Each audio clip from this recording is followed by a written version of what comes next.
Everyone, स्वागत है आपका मेरे एएमए एजुकेशन चैनल के ऊपर। आज की हमारी वीडियो के अंदर हम करेंगे production function through isoquant curves, business economics unit 3 के मेरे नोट्स। हमारी जो पिछली वीडियो थी उसके अंदर हमने किया था the law of diminishing marginal return. अगर आपने वो वीडियो नहीं देखी है तो उसका लिंक डिस्क्रिप्शन में है, आप जाके चेक कर सकते हैं।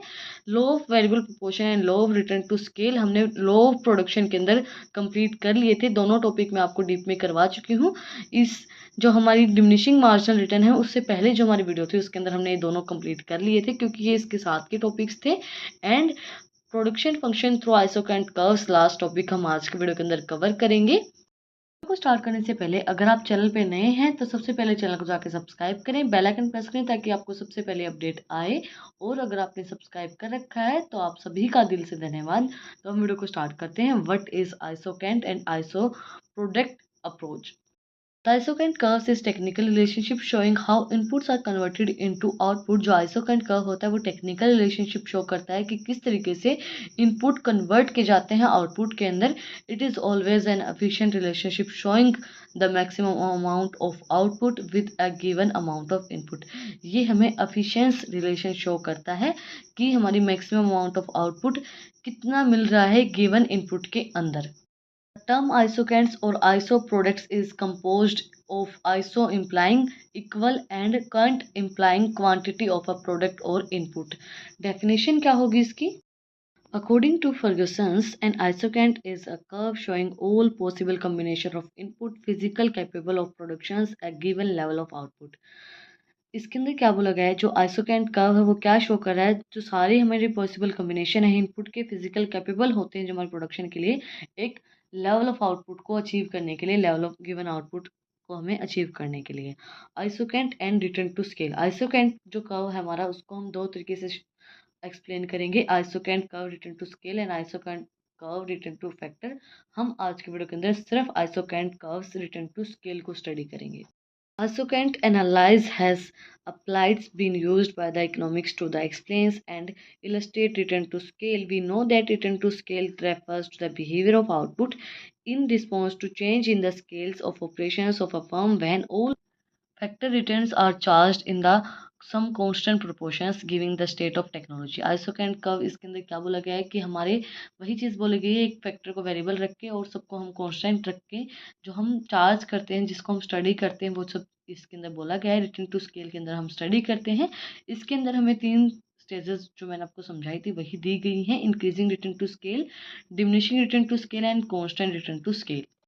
Assumptions इसकी क्या होंगी? Main assumptions of isocant curves are as follows: two factor of production। Well, drawing these curves, it is assumes for the sake of simplicity that only two factors are used to produce a commodity, both factors are variable। इसके अंदर क्या बोला गया है कि दो जो हमारे फैक्टर हैं वो प्रोडक्शन के लिए यूज़ की जाएंगे, दोनों वेरिएबल होंगे एक कमोडिटी को प्रोड्यूस करने के लिए। कांस्टेंट टेक्निक होगी, it is assumes that the technique of production is constant और इज नोन बिफोर हैंड। वो नोन होगी, कांस्टेंट रहेगी टेक्निक जो प्रोडक्शन की वो चेंज नहीं होगी। हमारा divisible factor, it is also assumes that the factors of productions are divisible or can be used in the small quantity। जो हमारे फैक्टर ऑफ प्रोडक्शन है उनको हम डिवाइड कर सकते हैं, डिविजिबल होंगे, स्मॉल क्वांटिटीज के अंदर हम उनको यूज कर सकते हैं। Possibility of technical substitutions, it is imperative to assume that the substitution between the two factors is technically possible, that is productions functions is not of fixed proportions type but of variable proportion type। इसके अंदर क्या बोला है, इम्पैरेटिव assumptions होती हैं, इसकी substitution between two factors technically possible हो सकता है, and that is production function and fixed proportion type but variable proportion type. दोनों ही हो सकते हैं, फिक्स्ड प्रोपोर्शन भी एंड वेरिएबल प्रोपोर्शन टाइप भी। Efficient combination, it is a figure assume that the under given technology factors of productions are used with the maximum efficiency. इसके अंदर क्या बोला गया, जो हमारी फर्दर हमने जो अज्यूम किया है वो सारी जो टेक्निकल और हमारी प्रोडक्शन है वो मैक्सिमम एफिशिएंसी के साथ काम करती है, मैक्सिमम एफिशिएंसी इसके अंदर होगी। देन इसकी एक्सप्लेनेशन क्या होगी इस लॉ की? फर्स्ट हमारा increasing return to scale. Increasing return to scale refers to a situation in which output increase by a greater proportions than the increasing in factor inputs, or when increasing in scales of operations is proportionally less than the increase in output. Increasing return to factor के अंदर क्या बोला गया है, जो हमारी situation है, जो आउटपुट है इंक्रीज होगा greater proportion than the input से, एंड जब हमारा scale of operations proportionally less होगा तो इंक्रीज होगा हमारा आउटपुट।